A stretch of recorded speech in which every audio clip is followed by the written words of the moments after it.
Reflexión sobre las lecturas de la festividad de la Santísima Trinidad.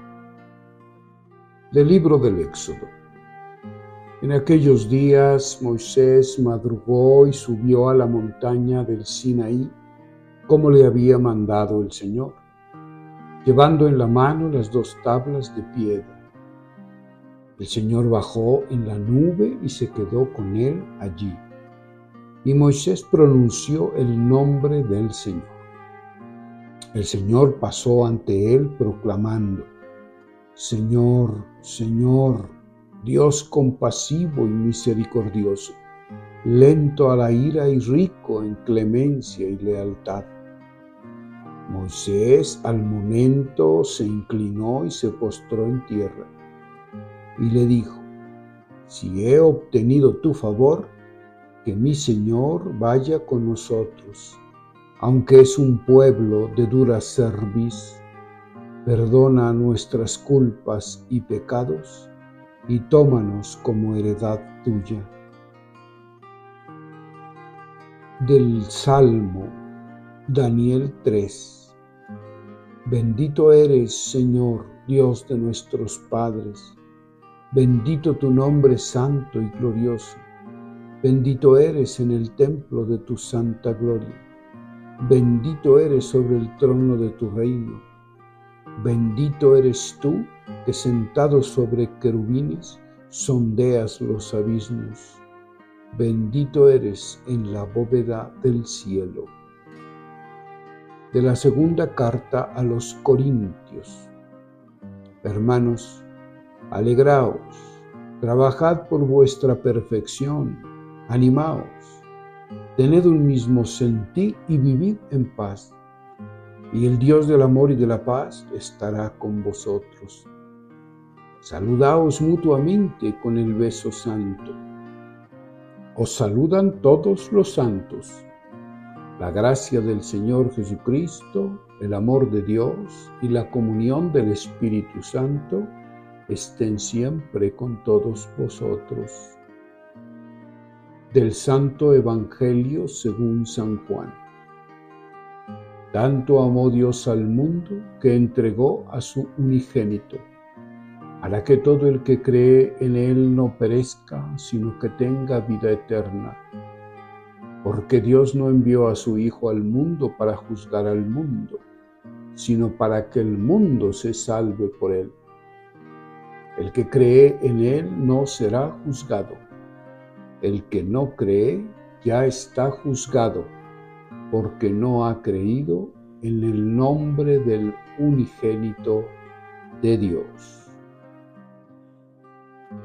El Dios uno y trino, dogma que libera o insustancial concepto.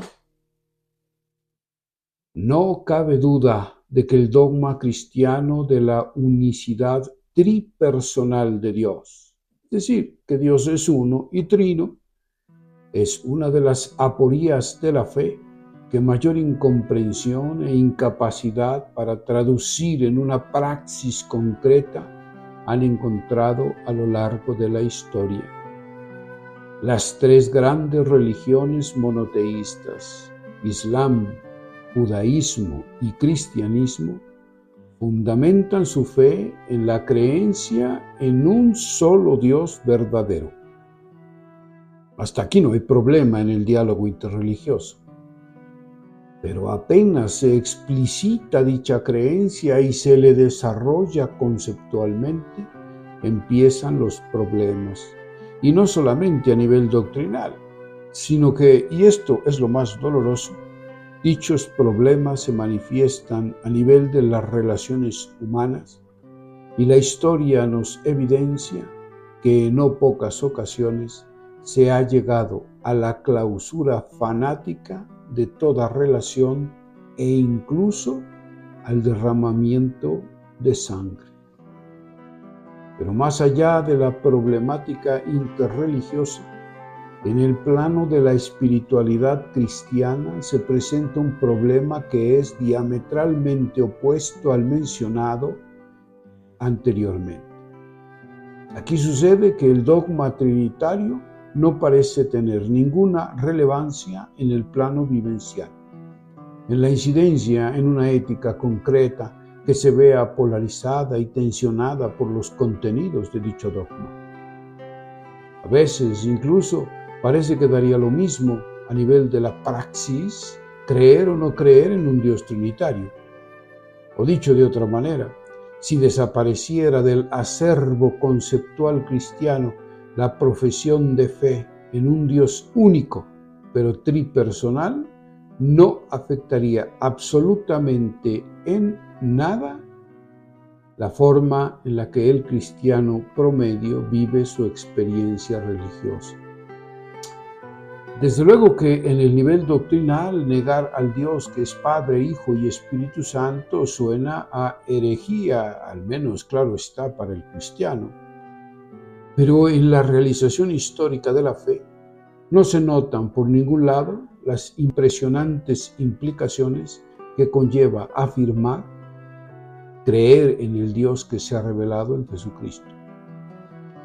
Creemos que la solución a esta problemática podría empezarse por hacer una presentación carismática y catequética más teológico-existencial que filosófica.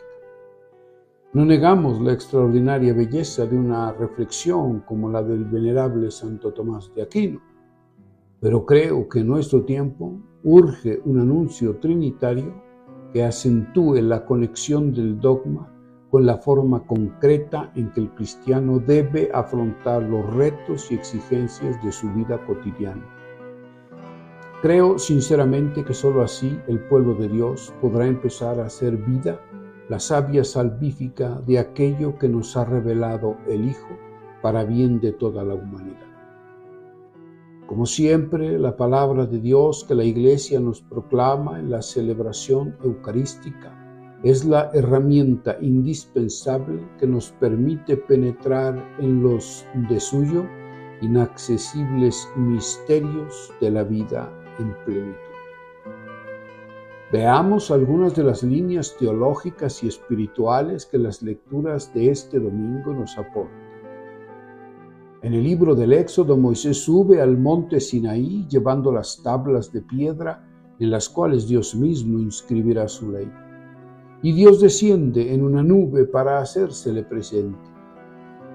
Hay que leer el texto en clave simbólica. El monte en la simbología bíblica representa la presencia de Dios en cuanto comunicable a los hombres, en cuanto se hace accesible a la experiencia humana. El monte hace referencia al ámbito divino. Podríamos decir que es el lugar, entrecomillado, donde Dios se revela. Por otro lado, la imagen de la nube en la teología israelita simboliza también a Dios, pero en cuanto presencia dinámica que acompaña el caminar del pueblo, que dirige los pasos de Israel. Es Dios en tanto que presencia orientativa. Tenemos entonces varios elementos teológicos que nos permiten deducir otros tantos principios espirituales. El Dios cristiano genera un ámbito específico en la historia en el cual es posible relacionarse personalmente con Él. Pero el llamado de Dios exige movimiento. Moisés subió como le había mandado el Señor, dice el texto. La fe nunca es pasividad, inmovilidad inoperante. Es verdad que la iniciativa es de Dios, pero la respuesta por parte del hombre es subida permanente hacia el lugar del encuentro. Podríamos decir que el monte significa la relación interpersonal con Dios. Pero como toda relación interpersonal, es dinámica. Si se hace estática, deja de ser relación, desaparece y se convierte en una ficción de la mente, en un fetiche vacío de contenido. La relación con Dios es siempre pulsionada por la búsqueda del encuentro con la fuente de la vida. Pero cuánta congoja y aflicción cuando apenas ha alcanzado el éxtasis, el amado vuelve a ponerse en camino pasando por delante. Sin embargo, deja a su paso el perfume inolvidable de su presencia, que es compasión y clemencia, paciencia, misericordia y fidelidad. Es como el amante que después del encuentro se levanta presuroso del tálamo y se marcha, invitando a la amada a seguirlo con una promesa que brota de su amor ya entregado, pero nunca del todo.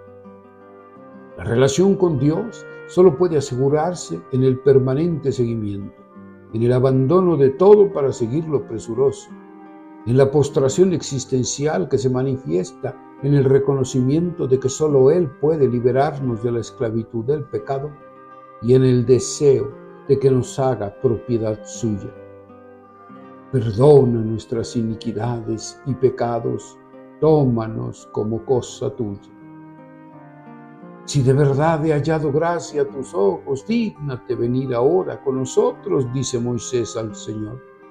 Y su petición tiene como trasfondo la realidad de la dureza del entendimiento del pecado y las iniquidades del pueblo.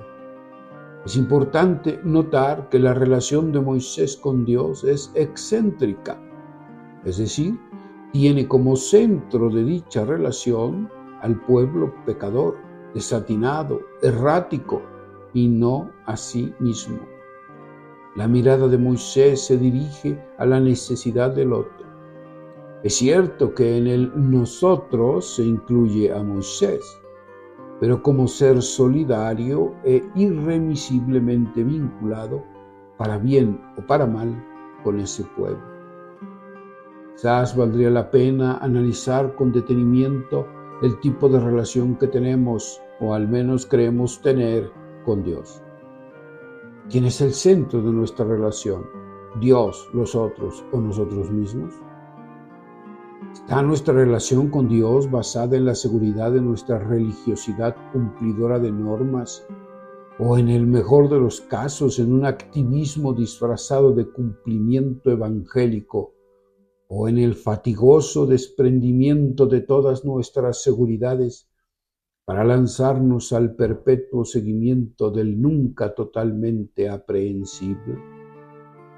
Recordemos que los otros, esos que desde su indigencia económica, social, espiritual, etc., claman por una vida cristiana intercesora ante Dios. En la segunda carta de los Corintios se nos revela que la gracia dada por Dios a Moisés no es ninguna fuerza impersonal emanada de la divinidad, sino que es una persona con un nombre y una concreción histórica: Jesús el Cristo. Gracia significa benevolencia divina, asistencia salvadora que anima y rescata de la esclavitud y de la muerte. Pues ni más ni menos Jesús es todo esto para el hombre.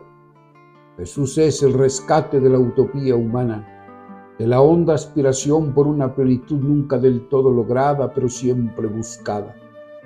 Jesús es la trascendencia y planificación a niveles insospechados de dicha utopía, y al mismo tiempo es su realización en el aquí y el ahora, en el tiempo y el espacio. La gracia de nuestro Señor Jesucristo. Jesús es el monte, el lugar del encuentro, el ámbito de una nueva vida y de una nueva relación con Dios. Jesús es el topos del Padre en la historia, el punto de inserción de la eternidad en el tiempo. Es el enviado de Dios, el ungido para inaugurar la creación definitiva, que ya se abre paso en la ambigüedad del tiempo presente. Sin embargo, la gracia que es de nuestro Señor Jesucristo y que viene de Él, tiene su origen en un ser personalmente distinto de Él, aunque sustancialmente igual a Él: el Padre. El Padre es la fuente de la que brota todo. Él genera eternamente al Hijo. Por su designio amoroso la creación existe y por su amor exorbitante por los hombres ha enviado a su amadísimo unigénito. Es verdad que Cristo ha venido por amor a los hombres, pero ante todo ha venido por amor a su Padre. Jesús no se entiende a sí mismo desde sí mismo, sino desde su ser hijo, o dicho de otra manera, desde la relación filial con su Padre. Casi podríamos decir que su vaciamiento, su kénosis, se concretiza fenomenológicamente en su apuesta por los hombres, pero tiene su causalidad en el recibimiento del Padre.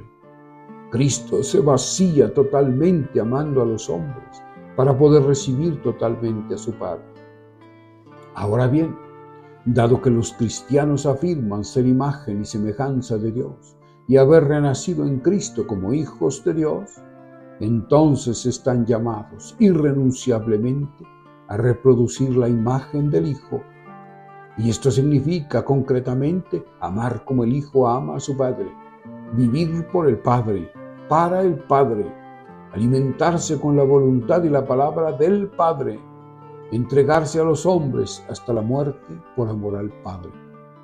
Por eso es posible decir que el origen último del hombre es el Padre y hacia Él se dirige.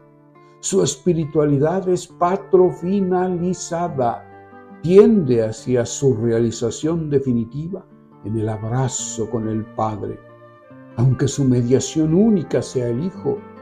Tanto amó Dios al mundo que le entregó a su Hijo único, para que todo aquel que en Él crea no perezca, sino que tenga vida definitiva. Digamos una brevísima palabra sobre la comunión del Espíritu Santo. La relación interpersonal entre el Padre y el Hijo no se agota en ellos. Dios no es bipersonal, sino tripersonal.